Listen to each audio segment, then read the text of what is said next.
It's a very arrogant statement. Well, yeah. It's a very arrogant statement. Yeah. I need to receive and accept. You know, at the heart of all sin is unbelief. Yeah. And this is just yet another area of unbelief. Maybe the most loved, the most memorized, the most quoted psalm of all is the 23rd Psalm. Mm-hmm. The Lord is my shepherd, I shall not want. And you spend some time in that psalm directing your thoughts to the issue of crises. Mm-hmm. Now, we've got viewers right now who've just gone through a crisis. You can count on it. I don't have to be clairvoyant to say that. I mean, as Job said, man is born to trouble as the sparks fly upward. So here's somebody listening to you right now, Chip Ingram, who's just been devastated. The loss of a loved one, loss of a job, a revelation of some life-threatening illness, the breakup of a relationship, whatever. You point them to Psalm 23. Why? Well, I wanted to take that psalm out of a little plaque in the bookstore. Right.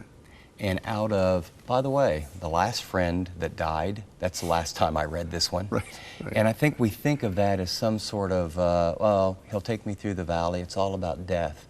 The fact of the matter is, the picture there is for us today. And when you understand what the role of a shepherd was, and when you understand the dynamics of how sheep were, and that in the one part of the year they would be in the lowland, and then when the seasons change, they would go through the rocky, and there would be rocks on both sides and shadows, and that's where the predators would be. And the shepherd takes them up to the green grass. And it's during that window of time where there's the shadows and it's dark. That's the picture he's talking about. And the rod and the staff are one of protection and the other of power to protect you. And it's not the Lord is the shepherd. It's the Lord is my shepherd. And if you study that passage very carefully, David, who was a shepherd, who understands God as his shepherd, he has 3 I will statements. And he talks about, you know, I will follow you. I will have confidence in you. And he talks about these statements that God is going to take care of him.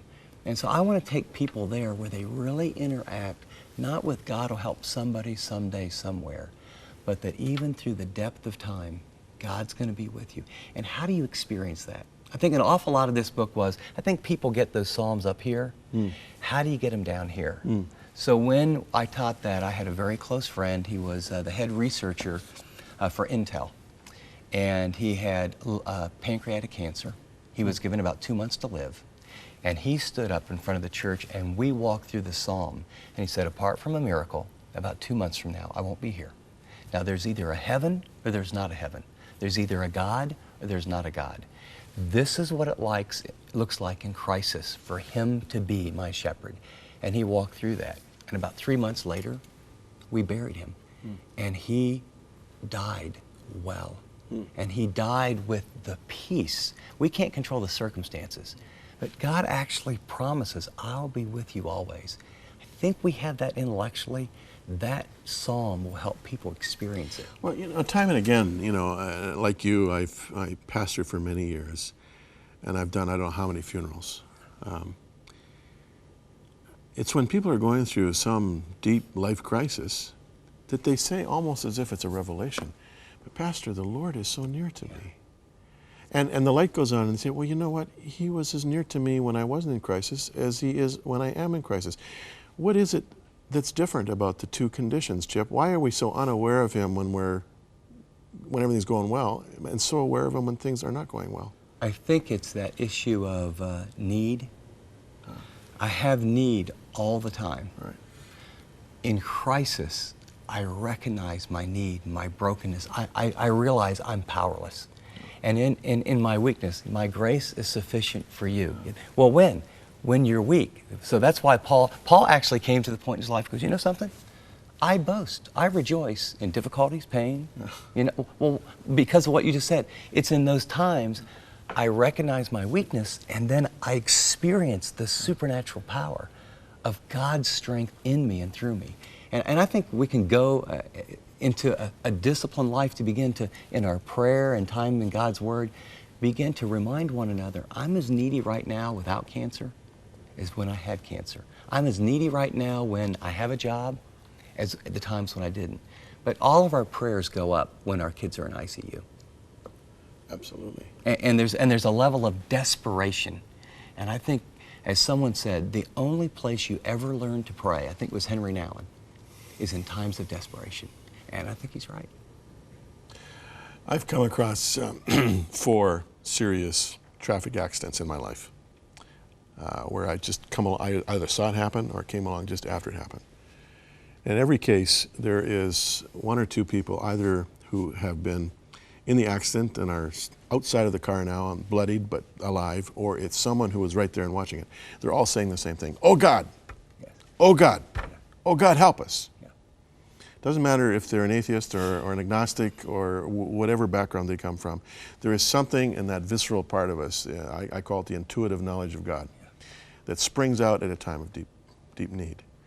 And what you're saying here in the book just is so affirming of that. Now, you mentioned times of need. Psalm 46, where the Lord is our refuge. He's a fortress. Our ever-present help in time of trouble. Yeah.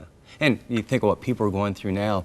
You know, in the beginning of that psalm, you know, David says, even, you know, he takes all these things that could never change. But he says, you know, if the mountains were removed, if the sea, I mean, he takes all these stable things, and it said if all of those were wiped out, God will still be an ever-present help, my refuge. And the real goal of this book was, I think people want to meet God in those times. What I realized is they didn't know how. Yeah. I mean, you know, we tell people, read the Bible, pray, talk to God. And I didn't grow up as a Christian. You say that to me, it's like, it's a big book, it's real thick, I don't understand most of it. I think this was an attempt to coach people gently and lovingly when you have an injustice, when you have a crisis, when you get a raw deal, when you feel like a nobody. How do you move from there? And you say, I can meet God. How does it actually work? And so that's what I wanted to do is give them a real practical tool to get there.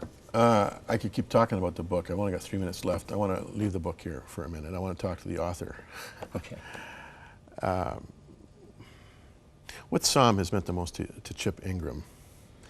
Where have you found the greatest strength? I would say there's 2 of them. I didn't come to Christ until right after high school, and I was in a very, very serious relationship, and I had made some commitments about being sexually pure and doing life God's way.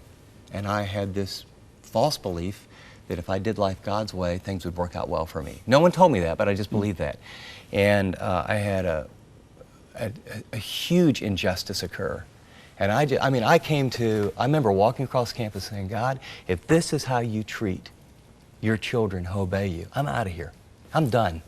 Forget this is, and I said, you should never say this, but I said, you know, I'm going to go home into my dorm room, and I'm gonna pick up where I'm reading right now. I read through the Psalms, and I'm going to give you 3 Psalms, and either you speak to me, I'm done. I mean, and I open up the Psalm to Psalm 73, and it opens up, you know, why do the wicked prosper? Right. And then it was, tonight I was like a beast before you. I mean, I was so angry. And I then began to go through a process where I saw the bigger picture and the issue of injustice. And God, I'd never had, it was literally an audible voice could not have been as powerful. I had never had the written word become the living word. As for me, the nearness of God will be my good. My heart and my flesh may fail, but you're the strength of my heart and my portion forever. And I had this experience of God's word being a sufficiency and speaking to me.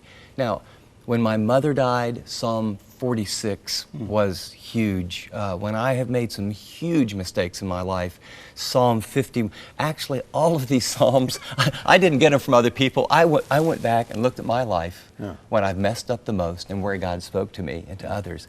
But I think my first experience was that Psalm 73, and I wanted others. I knew God would speak to them the way He spoke to me. The book's called Finding God When You Need It Most. The author is Chip Ingram, and he has written a beauty here. You want to read it.